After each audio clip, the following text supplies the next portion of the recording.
दो सिर वाला जुलाहा पंचतंत्र।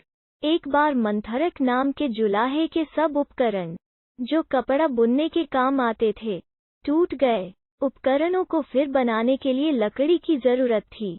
लकड़ी काटने की कुल्हाड़ी लेकर वो समुद्र तट पर स्थित वन की ओर चल दिया। समुद्र के किनारे पहुंचकर उसने एक वृक्ष देखा और सोचा कि इसकी लकड़ी से उसके सब उपकरण बन जाएंगे।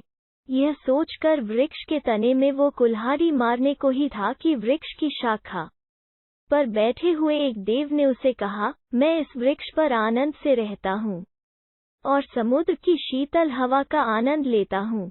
तुम्हें इस वृक्ष को काटना उचित नहीं। दूसरे के सुख को छीनने वाला कभी सुखी नहीं होता। जुलाहे ने कहा, मैं भी लाचार हूँ।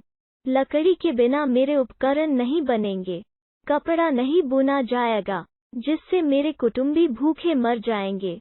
इसलिए अच्छा यही है कि तुम किसी और वृक्ष का आश्रय लो। मैं इस वृक्ष की शाखाएं काटने को विवश हूँ। देव ने कहा, मंथरक, मैं तुम्हारे उत्तर से प्रसन्न हूँ। तुम कोई भी एक वर मांग लो, मैं उसे पूरा करूँगा। केवल इस वृक्ष को मत काटो। मंथरक बोला, यदि यही बात है तो मुझे कुछ देर का अवकाश दो। मैं अभी घर जाकर अपनी पत्नी से और मित्र से सलाह करके तुमसे वर मांगूंगा। देव ने कहा, मैं तुम्हारी प्रतीक्षा करूंगा। गांव में पहुंचने के बाद मंथरक की भेंट अपने एक मित्र नाई से हो गई। उसने उससे पूछा, मित्र, एक देव मुझे वरदान दे रहा है। मैं तुझसे पूछने आया हूँ कि कौन सा वरदान मांगा जाए। नाई ने कहा, यदि ऐसा ही है तो राज्य मांग ले। मैं तेरा मंत्री बन जाऊंगा, हम सुख से रहेंगे। तब मंथरक ने अपनी पत्नी से सलाह लेने के बाद वरदान का निश्चय करने की बात नाई से कही। नाई ने स्त्रियों के साथ ऐसी मंत्रणा करना नीति विरुद्ध बतलाया। उसने सम्मति दी कि स्त्रियां प्रायः स्वार्थपरायणा होती हैं। अपने सुख साधन के अतिरिक्त उन्हें कुछ भी सूझ नहीं सकता। अपने पुत्र को भी जब वो प्यार करती है तो भविष्य में उसके द्वारा सुख की कामनाओं से ही करती है। मंथरक ने फिर भी पत्नी से सलाह किए बिना कुछ भी न करने का विचार प्रकट किया। घर पहुंचकर वो पत्नी से बोला, आज मुझे एक देव मिला है।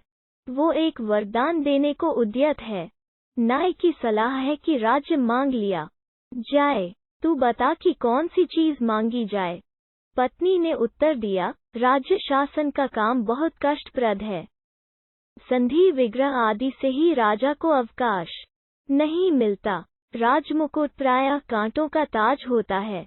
ऐसे राज्य से क्या अभिप्राय जो सुख न दे। मंथरक ने कहा, प्रिय, तुम्हारी बात सच है।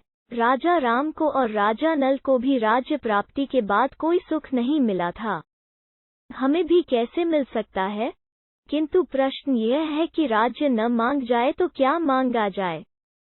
मंथरक पत्नी ने उत्तर दिया, तुम अकेले 2 हाथों से जितना कपड़ा बुनते हो, उससे भी हमारा व्यय पूरा हो जाता है। यदि तुम्हारे हाथ 2 की जगह 4 हों और सिर भी 1 की जगह 2 हों, तो कितना अच्छा हो। तब हमारे पास आज की अपेक्षा दुगना कपड़ा हो जाएगा। इससे समाज में हमारा मान। मंथरक को पत्नी की बात जच गई। समुद्र तट पर जाकर वो देव से बोला, यदि आप वर देना ही चाहते हैं तो यह वर दो कि मैं 4 हाथ और 2 सिर वाला हो जाऊं। मंथरक के कहने के साथ ही उसका मनोरथ पूरा हो गया। उसके 2 सिर और 4 हाथ हो गए। किंतु इस बदली हालत में जब वो गांव में आया तो लोगों ने उसे राक्षस समझ लिया और राक्षस कहकर सब उस पर टूट पड़े। लोगों ने पत्थरों से इतना मारा कि वो वहीं मर गया। सीख, मित्र की शिक्षा मानो। यह कथा सुनकर सुवर्ण सिद्धि ने कहा, इसीलिए तो मैं कहता हूँ कि अगर अपने पास बुद्धि न हो तो मित्रों की सलाह ही मान लेनी चाहिए।